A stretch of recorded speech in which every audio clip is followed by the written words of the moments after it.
Street, the main thoroughfare of Dublin, the capital city of the Republic of Ireland. Population is about 500,000 people, the suburbs 1.2 million. So this big needle, yes, it's not the Eiffel Tower, it's called the Spire of Dublin, built to commemorate the year 2000, but finished in true Irish style in 2003. So happy New Year if I didn't see you, okay? I hope it was a great one, 2001, fantastic. So right hand side, this 6-pillar building is the GPO, or General Post Office. And that's exactly what it was in April 1916, when Irish forces barricaded themselves inside this building and fought with members of the British Army in the surrounding streets. We were under British rule for 700 years. We had a lot of failed revolutions and rebellions, but the events inside that building over a 6-day period in 1916 altered the course of our history forever. Now, the leaders of this rebellion, which became known as the Easter Rising, they held out for 6 days, and then the building was a burning inferno. The Irish surrendered. We knew we couldn't beat the best army in the world, arguably at the time, the British Army, but we're making a statement to the rest of the world that we're ready for some self-determination. It led to our War of Independence for 2 years, our Civil War for 11 months. We became known as the Irish Free State in 1922, and then officially, by name at least, the Republic of Ireland in 1949. It's only a republic 74 years. Now, when you're 1 o'clock position, O'Connell Street, this is the gentleman after whom this street is named, Daniel O'Connell.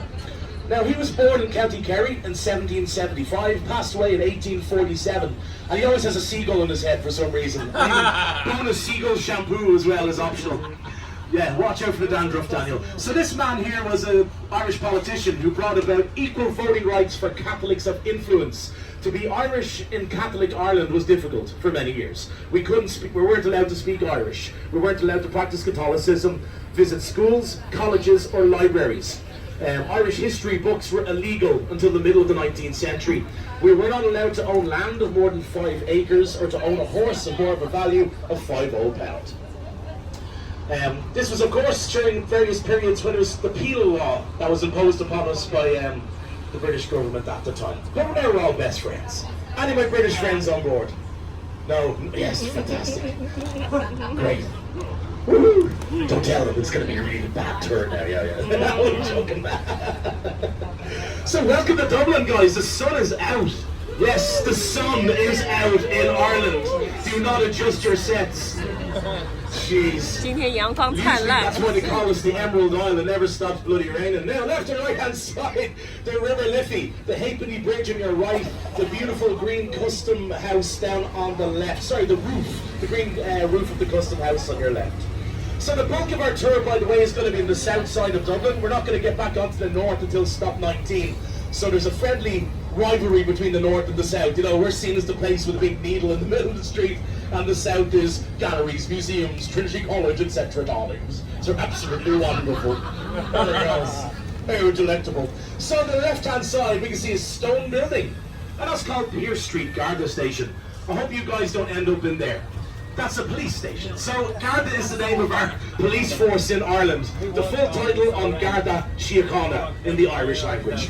In English that translates to Guardians of the Peace, not Guardians of the Galaxy. That's probably a really good movie you've seen recently, along with Barbie and the one about Cillian Murphy and the atomic bomb. Fantastic.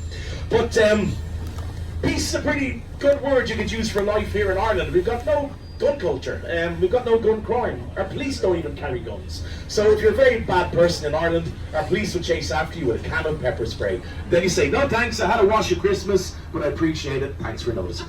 So, we've had our own police force since 1922. Before that they were called the RIC, or Royal Irish Constabulary. Obviously after Irish independence, the word royal had to change a little bit, and on Garda Síochána. So a very small little city we have here today, my friends. Dublin could fit comfortably into the city of London across the water 14 times. The population of the island of Ireland is 7 million people, which again is about a half of the population of London. And also 10,000 kilometers smaller than the state of Indiana in the USA. Now the right hand side is the Bank of Ireland. And it has been for the last 220 years. But from 1729 to 1801, this beautiful building was an extension of the House of Commons in London. It was called the Irish Parliament, but it wasn't exactly full of politicians looking after our own goods, more vested interests, the landlords of the day. But on your 11 o'clock position is one of the buildings that a lot of you guys come to Dublin especially to see, or at least of interest. It's Trinity College, and it's established in 1592 by Queen Elizabeth I as a way to educate young Protestant males. So Catholics had to wait till the 1700s to study here, ladies 1904. The first statue is Edmund Burke, the second man is Oliver Goldsmith, both Irish authors and orators of their time of the 18th century. Although Oliver looks like he's looking for Wi-Fi on his iPad there. Yeah, well, what's the login details? Trinity College free.net. So right out the front window is Grafton Street. As you can see, throngs of people. That's our most iconic pedestrianised shopping street. It's been pedestrianised since 1982, but it has been a street since the 1700s. Now, the Book of Kells is located inside Trinity College Library, one of 6 million books inside the campus. And Trinity College contains the Book of Kells, which is a manuscript from about 800 AD, written by Irish monks on a Scottish island called Iona. Now, these monks were quite partial to seeing the Vikings coming over the horizon, looking for their books, and so they took the book back to back to Ireland, to Kells Abbey, hence the name the Book of Kells, which is 1 hour outside the city of Dublin. And from 800 until 1660, it was in Kells Abbey. From 1660 until present day, Trinity College. So almost 400 years in its second home, and the Book of Kells is one of Ireland's most visited attractions. So once we get the green light, my friends, it's stop number 2. And if anybody's interested, by the way, in visiting the Trinity College area, there's an opening in the gate here on the left-hand side, an opening in the fence if you don't want to walk all the way back around to the front, if time is of the essence. So there you go, little entrance on the side. But here's number 2 for Trinity College. And also this is Nassau Street, a lot of souvenir stores on the right-hand side, and we're parallel to our flagship pedestrianised shopping street, Grafton Street. So nice centralised location. Number 2 for Trinity College.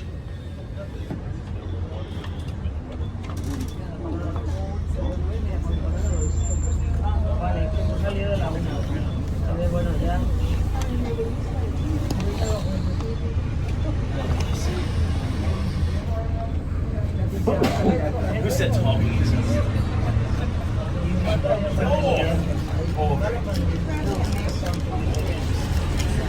Now, some jobs. Oh, and do this for me.